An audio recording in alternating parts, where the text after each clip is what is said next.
when they enter into an orgoned area, they will crash. And I've seen that happen in my own area. I mean, I've talked about it before, about sitting here and seeing UFOs crash in around my own house in a home area and stuff, looking up in the sky and seeing these things crash. I never put two and two together.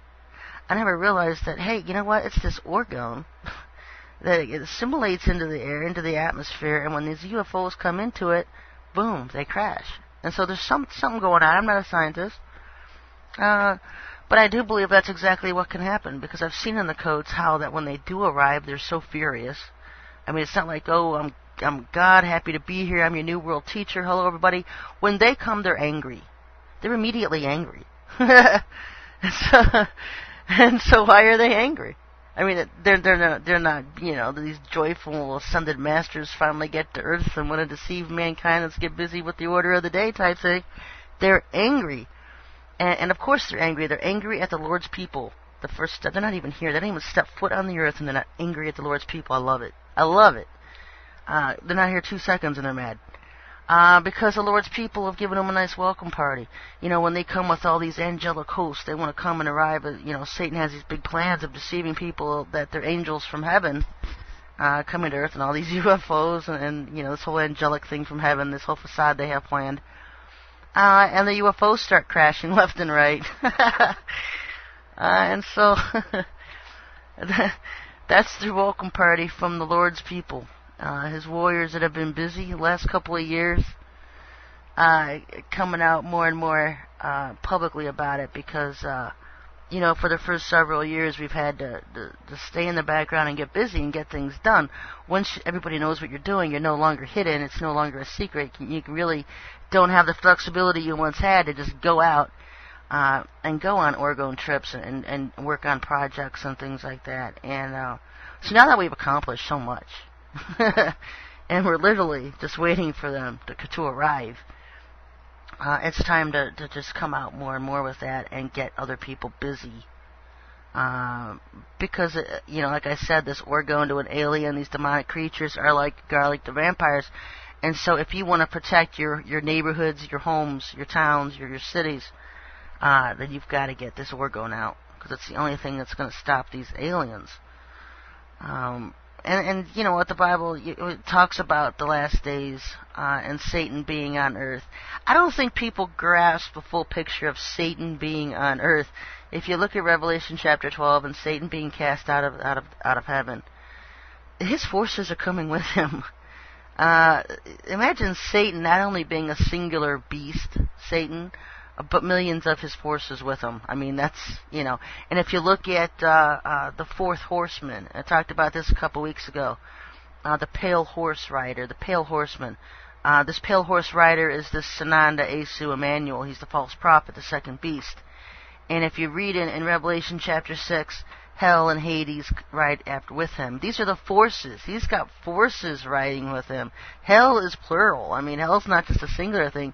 It's a place. And so what's in this place? Millions of Satan's forces. These demonic beings, these fallen angels posing as aliens and angels on earth in the last days, they're all coming with them. And so people are going to be able to see them. And that's why you have so many of these hideous Geico commercials on TV. I get tired of them. I just, you know, every time you turn around, Geico commercial. Especially if you're watching the TV Guide channel and you're just waiting to see what's coming on television. Every time you see a Geico commercial that then switch to something for Hollywood, they're almost like neck and neck, hand in hand. Geico commercials and then something about Hollywood. Because that's how it's going to be in the last days. I've always said, you know, if you watch Star Wars, and in the very first Star Wars, they show him, I don't even know the characters' names, but they're walking into a bar, and they're sitting there in a bar waiting to get a plane or something, and there's all these different alien beings in this bar drinking, and they're all just in there drinking together. That's how it's going to be in the last days, folks. We're going to be coexisting. You're going to be coexisting with all of these aliens and demonic beings, just like they're humans living on Earth. And that's how you get so much conditioning on TV, while these Geico commercials are having lizards working in the office. Ellen DeGeneres' American Express commercial where she goes to work and she's got a bunch of animals in her office. And people think, oh, these are just silly commercials. There's a lot of conditioning and truth coming out in these commercials. Conditioning people for this. Because the whole New World Order is exactly that. It's a new world of different beings coexisting and living amongst each other. These aliens, these demonic beings, and humans all living together. And it's really gonna, So if you can imagine that, okay. And then you can see the effect that orgone has against these beings. They can't handle it. They can't stand it. If you want your building to become alien-free, then put orgone in it. Take orgone to work, especially around the human resources offices where they would be applying for a job to begin with. I know this sounds crazy, but that's, it's the stuff you can do. Sabotage your buildings with orgone so the aliens won't even want to work there. This is how it's it's not going to last too long, folks. When the tribulation period's only going to be at the most 3.5 years. Some people argue 7 years. But I think by the time people figure out we're in the tribulation period, there'll probably be like 3.5 years left. And so I'm just sitting here.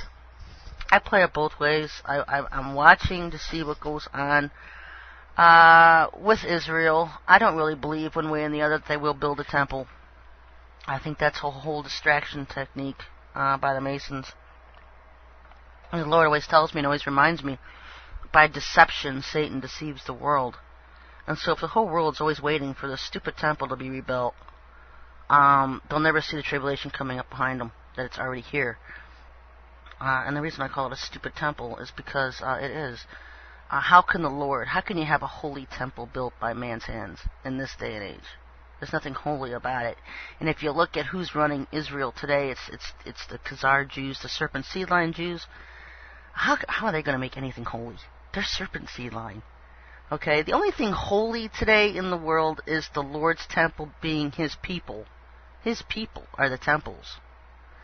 And I think that's why they have this whole distraction thing. Everyone's looking for this unholy temple being built in Israel. So they don't recognize what the real temples are, and that's the Lord's people. And I think this whole chip implantation thing is what desecrates the temple of the Lord. When people start getting chip implants. And so I think that's what people need to be watching out for, is the chip implantations on or in your right hand or forehead. Whether you think it's time for the tribulation period or not, if you start seeing enforced chipping, stay away from it. Stay away from any kind of chipping. And you'll see conditioning going on with tattooing. So many people today getting tattooed. Tattoos up the gang. And you know what I tell my boys? The Israelites were not to be marked. It was forbidden in the book of Leviticus for Israelites to be marked. And so, that's it for tattoos. No tattoos. And it's another thing, because I wouldn't rule out this whole barcode thing. I know we all get tunnel vision. It's going to be a chip implant in or on your right hand or forehead, or it could be an eye scan and fingerprinting. Let's not throw out the barcode, because that's still there, This whole barcode thing, where you could have a barcode tattooed, stamped on your right hand or forehead, the barcode. Let's not throw that one out. I don't throw anything out. I just sift things around and keep them around where I can see them. And so then when these things happen, you recognize which route they're going.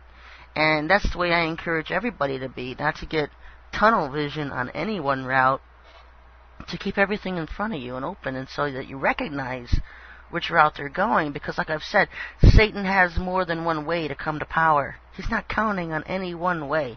And if one route gets shut down, he'll open another. And he's got